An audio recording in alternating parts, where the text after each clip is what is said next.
ముంగట్నే అంటున్నా ఏం చెప్పింది ఏమైనా అసలు చెప్పరాదు.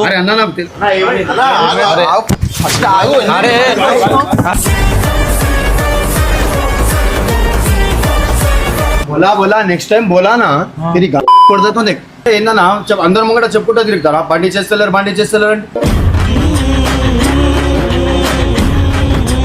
చూసినావా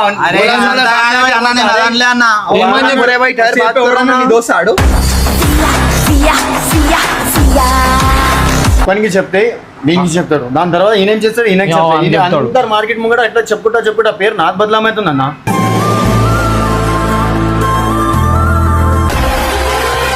సన్నీగాడు మార్కెట్లో అందరికీ ఇర్ఫాన్ గురించి లేనిపోనివి చెప్తున్నాడని తెలియడంతో ఇర్ఫాన్ అస్సలు తగ్గలేదు. నేరుగా వెళ్లి నిలదీశాడు. ముఖ్యంగా ఒక బండి రిపేరు విషయంలో ఇర్ఫాన్ పని సరిగ్గా చెయ్యట్లేదని, కావాలనే లేట్ చేస్తున్నాడని, సన్నీ ఊరంటా డప్పు కొడుతున్నాడని గొడవ పెద్దదైంది. నెల రోజులుగా బండి తన దగ్గరే ఉందని, దాని విడిభాగాల కోసం ఎదురుచూస్తున్నానని ఇర్ఫాన్ ఎంత చెప్పినా సన్నీ మాత్రం వినిపించుకోకుండా రచ్చచేశాడు. నీకేమైనా సమస్య ఉంటే నా దగ్గరకొచ్చి అడగాలి కాని ఇలా 10 మందిలో నా వ్యాపారాన్ని, నా పేరును ఎందుకు బద్నాం చేస్తున్నావు అంటూ ఇర్ఫాన్ తెగ ఆవేదన చెందాడు. దానికి సన్నీ కూడా ఏమీ తక్కువ తినకుండా, నెల రోజులైంది బండిచ్చి ఇంకా ఎన్ని రోజులు తిప్పుకుంటావు, నా బండి నాకు కావాలి అని గట్టిగా అరిచాడు.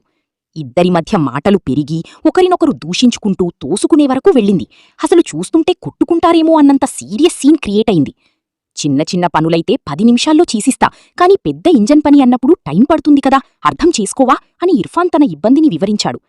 సన్నీ మాత్రం నువ్వు బండి చెయ్యకపోగా మళ్ళీ నామీదే కోప్పడతావా, పైసలిచ్చినందుకు ఇదా గౌరవం అని పాత విషయాలన్నీ బయటకు తీశాడు. మధ్యలో ఉన్న స్నేహితులు వాళ్ళిద్దరినీ ఆపడానికి, గొడవ సద్దుమణిగేలా చేయడానికి చాలా కష్టపడ్డారు. లేకపోతే పరిస్థితి చెయ్యి దాటిపోయేది.